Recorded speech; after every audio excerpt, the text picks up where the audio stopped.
Easy.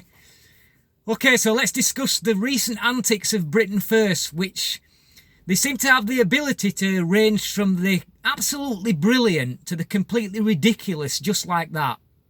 So first of all, let's cover the good.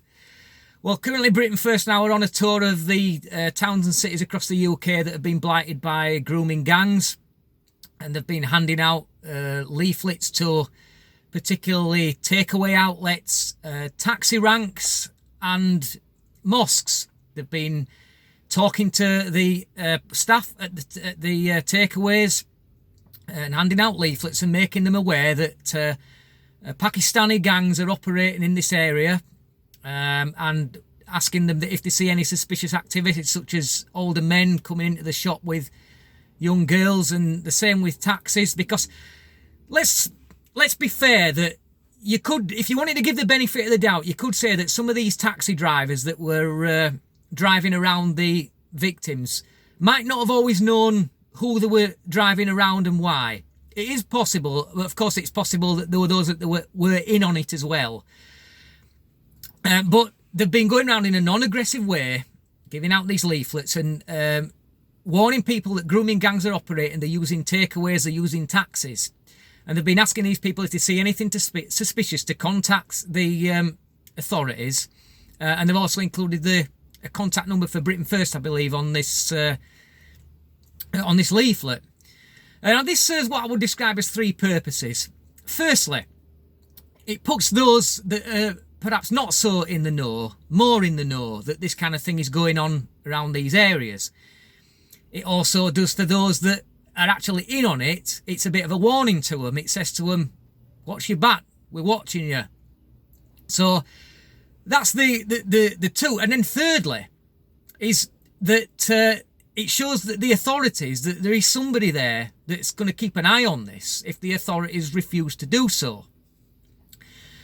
And that is one of the best things for me, because a lot of these lefty councillors, Labour councillors, have been triggered by this, and they've been getting together and going round all these areas and warning all these people that far-right extremists are operating in the area.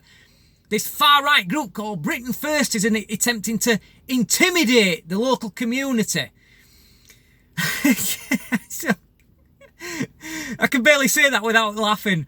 It's just so ridiculous, because none of their actions that Britain First have done have been aggressive or confrontational in any way whatsoever. But it's had the effect of triggering the lefties, and that always puts a smile on my face. And now let's move on to the ridiculous.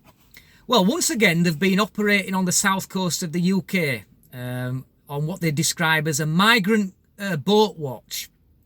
And now they did this back in September. If you notice that they chose a spell of weather that was very settled and very sunny in September in order to do this. And now we had a spell of similar weather in the middle of January. They've been back again, this time using old WW2 bunkers. And what they do is that they go there with a pair of binoculars and they stand there like this, going around like that. While somebody's speaking into a camera, there'll be somebody in the background looking out of the bunker window like this. And, you know, I've got to laugh, because what the hell is the point? If some positive were going to come out of that, I'd say it's a great idea if they can actually do something. But what are they going to do if they spot anything? Okay, so let's say they're looking out with the binoculars and they spot a boat in the water full of migrants. What are they going to do? Well, the only way that they could do anything is that if Britain First had a patrol boat. That'd be great. I think that'd be brilliant, me. Because we know that the authorities tend to turn a blind eye to this, and when they do, that they rescue them, they bring them back to, they bring them to the UK. But if they had a boat that they could patrol the sea, and that would be good. But of course that throws up another problem, because as we all know, that there are such things called maritime laws, which means that you can't just go touring around in the middle of the English Channel willy-nilly in a boat without the authority to do so. Now, what do you think the chances are of the authorities giving Britain First the go-ahead to do something like that? I'd say that's pretty close to zero. So that's out of the question. The only other thing that could work is if Britain First had contact, a direct contact with either the police or the Coast Guard, so that they could spot a boat and they could say, immediately get onto the Coast Guard or the police and say, "We've spotted a boat. Go and stop them before they get to the UK soil." But that would have to involve the authorities, the police, once again, having some sort of a dialogue with Britain First, so they would say, "Yes, you call us and we'll be right on it." But once again, what do you think the chances are of the police having any kind of dialogue with Britain First? Again, I'd say that's pretty much close to a fat zero. So, apart from virtue signalling, what exactly are they achieving by this? The only thing I can see that they're achieving is wasting the time, money and effort and fuel on getting down there to actually carry out this goddamn pointless exercise. Now, I've contributed to Britain First once or twice before, but I'd hate to see my money being wasted on this shit.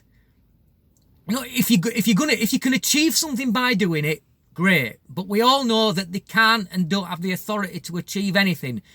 But standing there with a pair of binoculars, looking out over the ocean like this, is a complete waste of everybody's time. So they may as well just quit it, because it's just a virtue signalling exercise. So there you have it, the good and the bad of Britain First. I will continue to support Britain First, but as I said before, I've decided not to join them because of other things, and particularly because of silly antics like this. Thanks for watching. Let me know what you think. Till next time. Easy.